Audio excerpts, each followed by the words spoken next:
Le film Le bouton de Nacre de Patricio Guzmán s'ouvre comme un vaste paysage, plongeant dans l'immensité de la Patagonie entre eau, nature et cosmos, dans une approche profondément contemplative et poétique. L'eau circule, comme en nous, tissant une continuité invisible entre les êtres et la mémoire. Elle cesse d'être un simple élément pour devenir une présence, presque une conscience.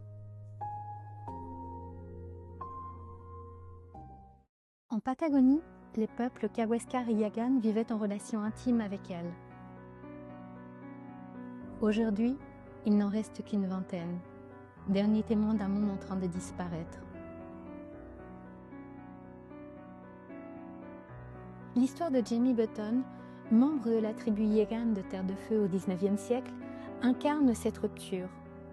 Arraché à sa terre et emmené en Angleterre avant de revenir sur son île natale, il est devenu le symbole d'un déracinement profond et d'une violence silencieuse de l'histoire. Le film établit également un lien vertigineux avec la dictature chilienne. Lorsque des corps furent jetés dans l'océan au large de l'île d'Ossone, transformant l'eau en témoin muet.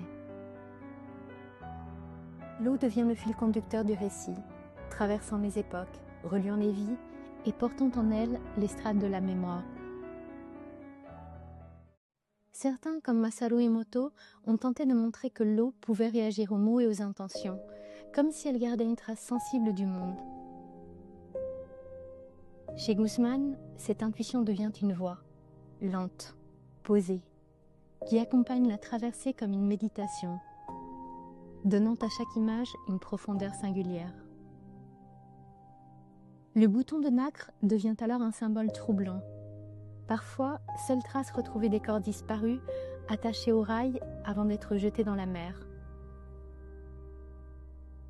Ces fragments subsistent, ultimes témoins d'une mémoire que rien ne parvient totalement à effacer.